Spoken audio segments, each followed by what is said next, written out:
Offensive coordinator Tony Elliott. Please go ahead with questions whenever you're ready. Hey, Tony, it's David Hood with TigerNet. Do you feel like that this was a step forward tonight?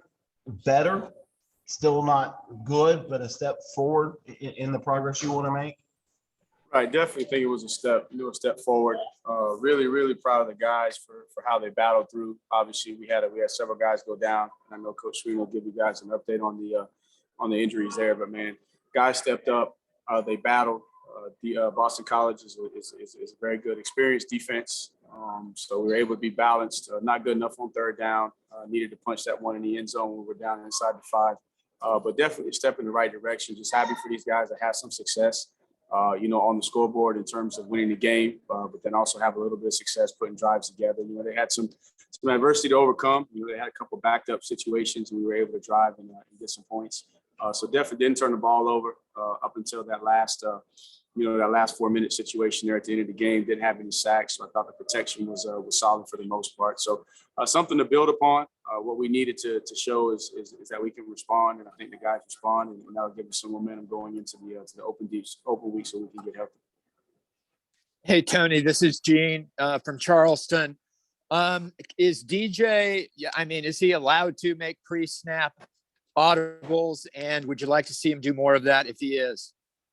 There's certain things that we give him. We give him the ability to check, but at the same time too, with where we are offensively, you don't want to rush too fast there. And we talked about it just kind of trying to keep things as simple as possible for everybody until we really kick into our rhythm and hit our stride. So there's certain things that we ask him to do from a protection standpoint, and he's done a really good job there. And there's certain things in the RPO game, in our run game that he makes us right. So far with the things we asked him to do, he's done a good job, but we won't rush the process and try to put too much on his plate, until we all, get together, get going offensively and start clicking. Hey, Tony, it's David again. One of the questions people have is, it looked like several times what might have been an RPO, DJ handed it off, and it looked like if he'd have kept it, there would have been, room to run. But were those just delayed handoffs, or were they actually RPOs? So there were some situations, especially I think you're probably referring to, a couple of those, one-back runs that we had right there. And yeah, you got the outlet screens on the perimeter, but if they cover you down and play you man coverage, then you're going to go to your, basically your double option principles and try and read the ends. And one thing that Boston College does a really, really good job of is when they squeeze their defensive ends, they flat shuffle squeeze. And so they stay right at the line of scrimmage, and so it's kind of deceiving. So they'll make you think that you got the pull, but they got depth to be able to rally to it. So I'm anxious to see the video, because there's probably a couple situations that if you nitpick, you could go one way or another. But for the most part, on the RPO stuff that we asked him to do, I thought he did a good job. Tony, this is Matt. What kind of spark did Kobe Pace give you all at running back, and just what did you think of his performance? I thought he did a good job, and really proud of him and how he responded, because he had the false start penalty there. And, obviously coach was coaching him very hard, and then he comes back and he puts together a really, really good game. Caught the ball, on a couple of on the perimeter well for us. And, he just looked like the guy that we all saw coming out of spring ball. Just looked confident, found the big run, but hats off to the offensive line. You don't rush for over 200 yards if the offensive line is not doing a good job of creating holes and creating a new line of scrimmage. And then what you saw and what we all knew was there that we hadn't seen, up until this game is just all the yards after contact. He is a big guy that can put his pads down, and he can run through tackles. So I'm proud of him for that. And hopefully this is just encouragement to him and some motivation and to keep pushing forward, because we're going to need him, to lead us down the stretch until Shipley gets back. Tony, Elliott, Rob George, WCRS, 1450 AM, 98.5 FM. Another hard-earned win tonight. What are your thoughts on the game as a whole? How do you truly take a game like this one? And how big was, I know it's a special teams, but how big was BT Potter's performance tonight with his kicks, just kind of pulling that rope out of the Eagles' hands? No doubt. We'd like to score touchdowns. We have an indicator, and we want to be, upper 60s to low 70s in touchdown percentage when we go into the into the red zone. And so, he was able to make the kicks, and there were some drives where we weren't able to get the ball in the end zone. But overall, just proud of our guys, man. Just all that they've been through. these first 4 weeks, and obviously the way they had a decision to make, they responded. We knew that BC is a really, really good football team, playing with a lot of confidence. They're 4-0, had a big win up at home the week before. So just proud of the guys' effort. I think what you're realizing about this football team is, man, they got the will to win. They got the passion, they got the fight, and we're just in the process of refining all the details. And once we're able to combine, the details with the passion and the fight, and I think these guys are going to explode.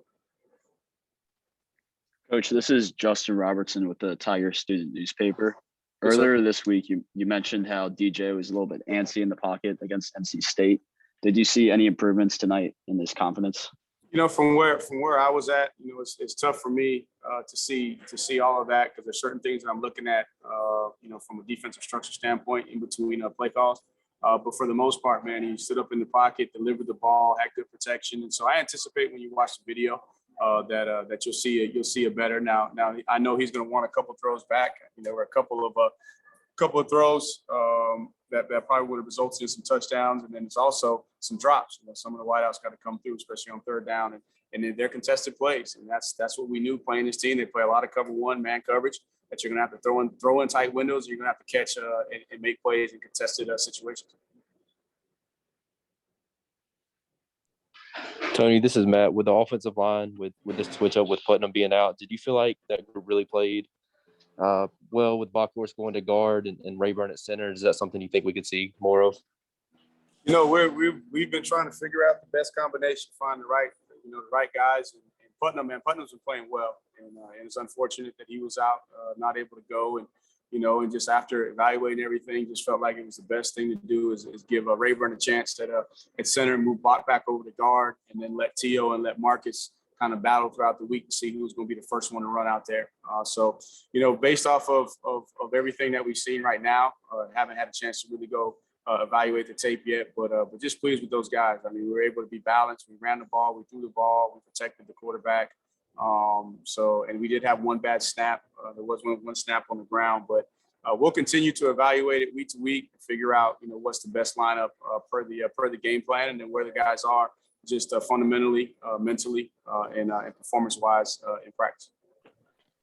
Hi, this is Larry. Does it feel like Backhorst is most comfortable at guard? It kind of looked that way just tonight. He's had a tough draw too. You play center and you play these odd defenses, the three-man fronts. I mean, you're on an island by yourself, and so you play in a loud environment where your head's down, you snap the ball, and as soon as you snap the ball, the guy's got his hands on you. So that's tough for any center to play in that situation. But he was willing to do whatever we asked him to do. He understood the situation, and again, we'll evaluate that. But now, for us, it's good to know that we got Rayburn some experience. Now you got two centers that have played in the game, snap the ball, and so that just gives us added depth. We get Putnam back, that gives us more depth inside. I'm encouraged to see the tape. Felt like Marcus, may have made a step. Same thing with Paul Tio. So as we can get that depth on the offensive line and continue to develop, man, it's going to give us some flexibility down the road. Hey, Tony, it's David again. When Yes, DJ sir. started getting a little bit uncomfortable there late in the third quarter and started airmailing some of those passes, do you guys ever think about giving Tyson or Hunter a look for a series just to kind of let DJ watch from the sidelines for a series and see if that settles him? So my end game, no, there was no discussion about that that I recall. And again, DJ's done a good job, I think, the last couple of weeks of, especially Georgia Tech. Not so much maybe last week. He missed a couple of plays, but he's the guy that's been leading us. The guys trusted him, they believe him. Obviously, there's some things in his game that he wants to clean up. But man, the kid's a warrior. He's a battler. He made some throws, man. He made some big time throws. Yeah, he may have missed a couple, but he also put the ball in position for guys to make plays, and unfortunately, we didn't come down with some of those plays. Tony, in the short yardage with the option and then the one at the end on that last series there, was there any? Okay. I screwed up. I should have checked it. I should have checked it right there. We had man coverage and thought we had the ability to get through and get to the backer. Their defensive end did a good job. He saw the tackle. He slightly stepped down on an influence step. He banged him. so that we couldn't get to the edge. And so now you had 2 unblocked outside. I should have checked that. That was on me. I put him in a tough situation. Probably should have went with something more in the zone family. But I know we had man coverage, and I was trying to get the ball on the edge. I was just gonna say, did you feel like running north-south? And I know you already touched on it a little bit, but did you feel like the guys were doing a good job of getting those tough yards north-south?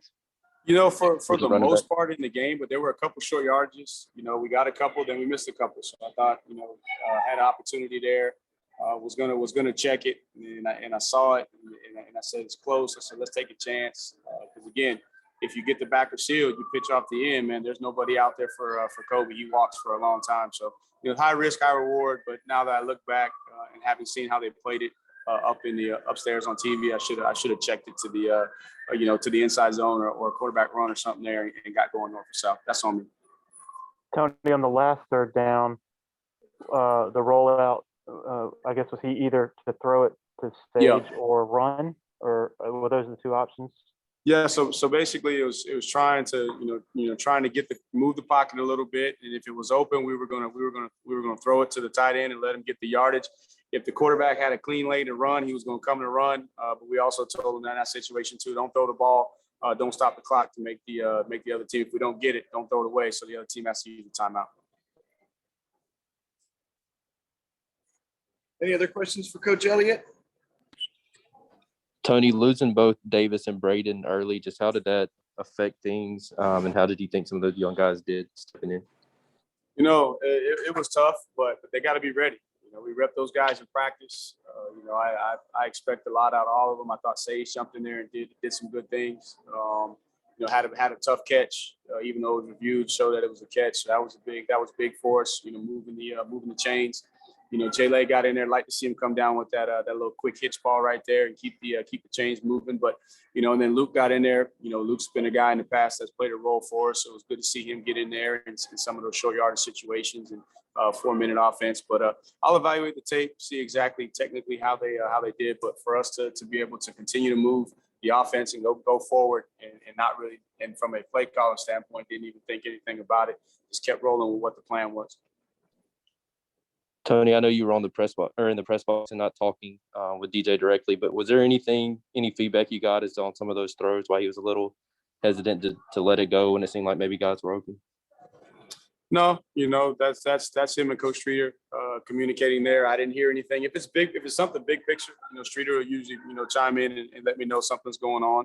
But it's just continue to work through those things, and obviously he's an instinctual player, so maybe he saw something flashed. He didn't like the timing. Something was off, and then we'll get back.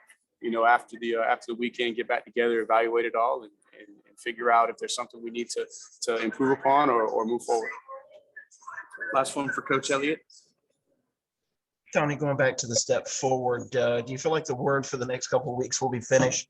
Had the opportunity. Oh, no doubt. I mean, we just got to finish plays. We got to finish plays. We finished a couple of those plays. There's probably gonna be some touchdowns. We finished that throw right there to Bo for a touchdown.